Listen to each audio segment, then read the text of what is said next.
இது ஒண்ணும் அன்னதானம் இல்ல, பிரசாத விநியோகம். நேற்று காலையில சாப்பிட்ட பிரசாதம் தான் சாமி. உள்ள ஏதாவது இருந்தா எடுத்து கொடுங்க சாமி, ரொம்ப பசியா இருக்கு. என்னத்த பாக்குறது, அதான் முடிஞ்சிருச்சுன்னு சொல்றேன்ல. சாமி சந்நிதியில முடிஞ்சு போயிடுச்சுங்கிற வார்த்தையே வரக்கூடாது. இல்லாத இருக்குன்னு எப்படி சொல்ல முடியும்? ஒரு வாரத்துக்கு கொடுக்கற மாதிரி யாரும் பிரசாதம் செஞ்சு தர மாட்டாங்க.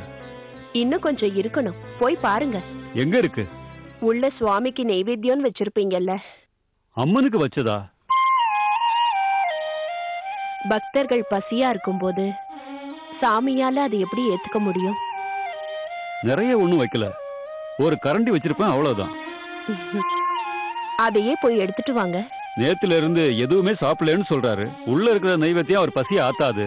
ஒரு தட்டு நிறைய இருந்தா கூட பரவாயில்ல. நீங்க போய் முதல்ல அதை எடுத்துட்டு வாங்க. பத்துமா பத்தாதான்னு அப்புறமா பாக்கலாம். ஜோசியம் சொல்றதுக்கு நிறைய பேர் வந்துட்டாங்க. யாரு அறிவுரை சொல்றதுன்னு கணக்கே இல்ல.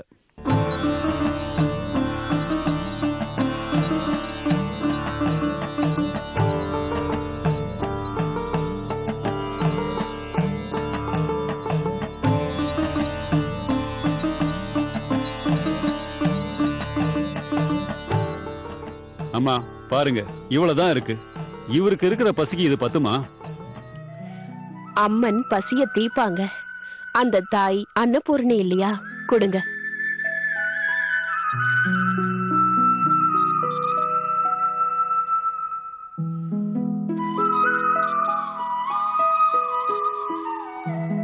அன்னபூர்ணேஸ்வரிய மனசுல நினைங்க.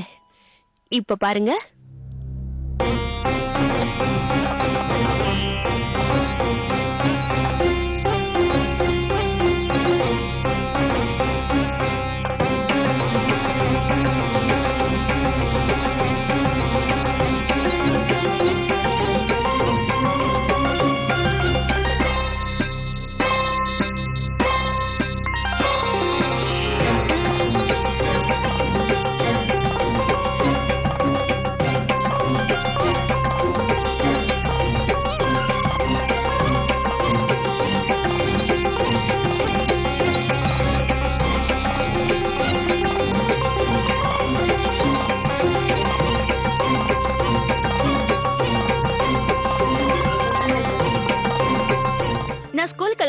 நீங்க ஹாஸ்பிடல் விட்டு வரதுக்கு எவ்வளவு நேரம் ஆகும்? எப்படி சாயந்தரமாயிடுமா? ஜெகதீஸ்வரி வரலையாமா? அவ எங்க வந்தா? வர வர கவர்மெண்ட் ஆபீஸ் மாதிரி ஆயிடுச்சு. கொஞ்சம் கூட பொறுப்பே இல்ல. பார்வதி, அந்த பொம்பளை வேலைக்கு வர வேண்டாம்னு சொல்லிரு. நமக்கு கவர்மெண்ட் ஆபீசர்லாம் வேண்டாம், வேலைக்காரங்க தான் வேணும்.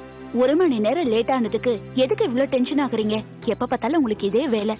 அது எதுக்கு என்ன கோவப்படுற? கோவம் வந்தா புத்தியும் சக்தியும் குறைஞ்சு போயிடும். நகைக்கடை வியாபாரிக்கு அது ரெண்டும் தான் ரொம்ப முக்கியம். வேலைக்காரி மேல உனக்கு கோபம் வந்தா அந்த கோபத்தினால வியாபாரத்துல நஷ்டம் வரும். இதெல்லாம் உனக்கு தேவையா? எப்ப பார்த்தாலும் இந்த குரங்கு சேட்டை பண்ணிட்டே இருந்தா எனக்கு சுத்தமா பிடிக்காது. வேலை வெட்டியே இல்லாத ஒண்ணு வீட்டுல வச்சதே பெரிய விஷயம். அதுவும் இல்லாம இதெல்லாம் சகிச்சுக்கணுமா? என்னால ஏதாவது ஒண்ணுதான் சகிச்சுக்க முடியும்.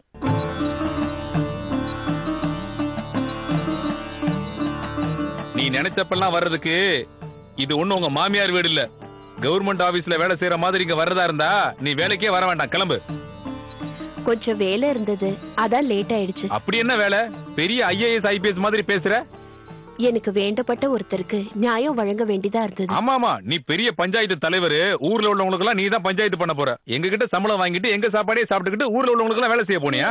என் அத்தை என்ன அன்னபூர்ணேஸ்வரின்னு கூப்பிடுவாங்க. பேருக்கேத்த வேலையை செய்யணும்ல. கையை இப்படி காமிச்சு சொய்யின தானியத்தை கொட்ட வச்சிங்களா? பேருக்கு தகுந்த மாதிரி நடந்துக்கிறதுக்கு இந்த வாசவாலியே முடியல. கதையெல்லாம் இங்க விடாத. காஃபி டயத்துக்கு நீ இங்க வரணும். இல்லன்னா நான் நினைச்சேன்னா 1000 வேலைக்காரங்களை இங்க கூட்டு வருவேன். தெரியுமா உனக்கு? பாருங்க, எதுக்கு எல்லாரும் ஜெகதீஸ்வரியை கரிச்சு கொட்டுறீங்க? 1 மணி நேரம் லேட்டா வந்ததுனால கப்பல் ஒண்ணும் கவுந்துடாது. இப்படி எல்லாம் பேசி அவங்க மனச நீங்க தேவையில்லாம கஷ்டப்படுத்தாதீங்க. ஐயோ, நான் அவங்கள திட்டவே இல்ல. நீ வாதங்கள் என்னைக்கும் திட்டுக்களா மாறிடக் கூடாதுன்றதுல கவனமா இருப்பேன். பட்டிமன்றத்துல நான் ரொம்ப பெரிய ஆளா வர வேண்டியவன் இல்லையா ஜெகதீஸ்வரி? ஜெகதீஸ்வரி, இன்னைக்கு எனக்கு ஐ டெஸ்ட் இருக்கு. சிட்டில இருக்கிற ஐ ஹாஸ்பிட்டலுக்கு போறோம். வரதுக்கு எப்படியும் சாயந்தரம் ஆயிடும். வீட்டை பத்திரமா பாத்துக்க. பாத்துக்கிறதுக்காக தானே நான் இருக்கேன். இப்ப நீ பேசின பேச்சு முழு பூசணிக்காவ சோத்துல மறைக்கிற மாதிரி இருந்துச்சு. என்ன வேடிக்கை பாக்குற? உள்ள சமைச்சு வச்சிருக்காங்க, நல்லா கொட்டிக்கிட்டு இருக்கிற வேலையெல்லாம் ஒழுங்கா முடிச்சு வை. அதையே கொஞ்சம் மெல்லமா சொல்லலாம்ல. ஏப்பா இப்படி பேசுறீங்க? எங்க அப்பாவை தயவு செஞ்சு மன்னிச்சிடுங்க. அவ எதுக்கு என்ன மன்னிக்கணும்? உங்க எல்லாருக்கும் பைத்தியம் முடிச்சிருச்சா என்ன? அப்பா புண்ணியமானே, நீ இங்க இருந்து கத்திக்கிட்டு இருந்தா கண்டக்டர் பஸ் ஸ்டாண்ட்ல ரைட் மிஸ்ல கொடுத்துருவோம். அப்புறம் பஸ் போயிடும். சீக்கிரம் வா. வா பார்வதி.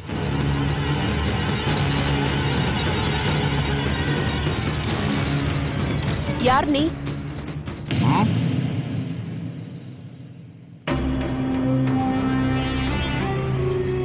நீ யாரு? கேள்விக்கு கேள்வி பதில் இல்ல.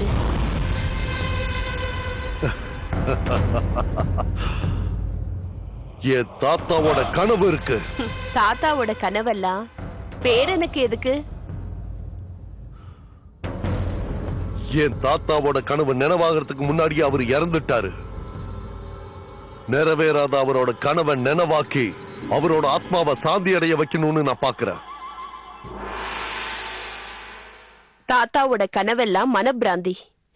உன்னுடைய சுயநலம் தான் உண்மை. உள்ள போகாத, திரும்பி போயிடு. உன்னோட எண்ணமே சரியில்லை. யார் தடுத்தாலும் நான் உள்ள போவேன். வழிய விடு. விடமாட்டேன். என் உயிரே போனாலும் விடமாட்டேன். அம்மான்னு சொன்ன, அதனால உன்னை கொல்ல எனக்கு மனசு வரல. கையெடுத்து கும்பிடுறேன். தயவு செஞ்சு வழிய விடு.